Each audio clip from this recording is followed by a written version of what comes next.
Hello నమస్తే welcome to doctor Rao's dental YouTube channel. Doctor O Nageswararao గారు గత 20 సంవత్సరాలుగా గాంధీ ఉస్మానియా హాస్పిటల్లో తన సేవలు అందించారు. అలాగే 38 సంవత్సరాలుగా అమీర్పేట్లోని డాక్టర్ రావ్స్ డెంటల్ క్లినిక్లో తన సేవలు అందిస్తున్నారు. అలాగే డాక్టర్ ఓ నాగేశ్వరరావు గారు యూట్యూబ్ ఛానల్ స్టార్ట్ చేయడం గల ముఖ్య కారణం సామాన్య ప్రజలకు కూడా దంత పరిజ్ఞానం గురించి తెలియజేయడం కోసం. ఇప్పుడు మనం డాక్టర్ గారిని అడిగి మరిన్ని విషయాలు తెలుసుకుందాం. నమస్కారం డాక్టర్ గారు. నమస్తే అండి. కొంతమందికి పెదాలపై పొరలు ఏర్పడుతుంటాయి, అలా ఎందుకు జరుగుతుందో మా వ్యూయర్స్కి తెలియజేయగలరు? చాలామందికి ఈ పెదాలన్నీ కూడా పొడారిపోతాయి. కొంతమంది టెన్షన్తో ఉండరు. ఆ టెన్షన్ వల్ల ఇప్పుడు ఏంటంటే పెదాలు ఎండిపోతాయి అన్నమాట. అట్లాగే కొంతమంది మామూలుగానే పెదాలు ఎండిపోతూ ఉంటాయి.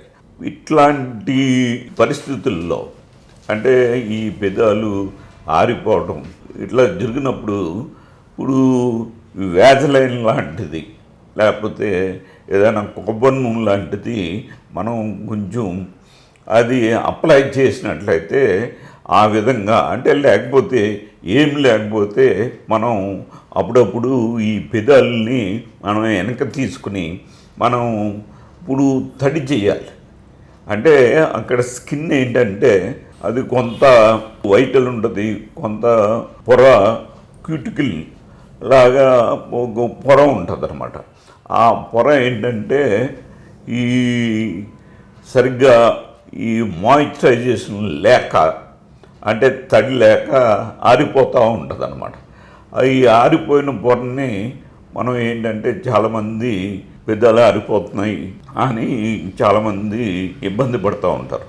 అంటే కొంతమందికి ఈ సెలైవా అంటే మన నోట్లో సెలైవరీ గ్లాండ్స్ ఉంటాయి.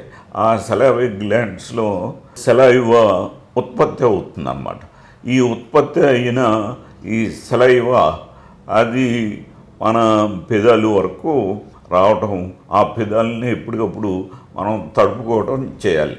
అంటే అందరికీ కాదు, కొంతమందికి అట్లాగే ఎవరికైతే ఈ పెదాలు ఆరిపోతున్నాయో ముఖ్యంగా టెన్షన్ తోటి, తర్వాత భయంతో, తర్వాత ఇప్పుడు మనం చూస్తూ ఉంటాం స్టూడెంట్స్ ఉన్నారనుకోండి, వాళ్ళు ఎగ్జామ్స్ అయితే ఈ పెదాలు ఆరిపోతూ ఉంటాయి. అంటే టెన్షన్ అన్నమాట. ఇట్లా ఎవరైనా ఏదైనా పావును కానీ లేకపోతే ఇంకోటి యాక్సిడెంట్లు కానీ ఇట్లాంటివి చూస్తే మనం నోరంతా పొడారిపోయి ఎండిపోయినట్టే అయిపోతుంది. కాబట్టి ఇట్లాంటి పరిస్థితుల్లో ఏంటంటే పెదాలని ఎప్పటికప్పుడు తడుపుకుంటూ లేకపోతే ఇంటి దగ్గర ఉన్నట్లయితే వ్యాజలైన్ లాంటిది, ఆయిల్ లాంటిది ఇట్లాంటివి పూసుకోవటం చాలా ఉత్తమం. ఈ వీడియో కనుక మీకు నచ్చినట్టయితే లైక్ చేయండి, షేర్ చేయండి.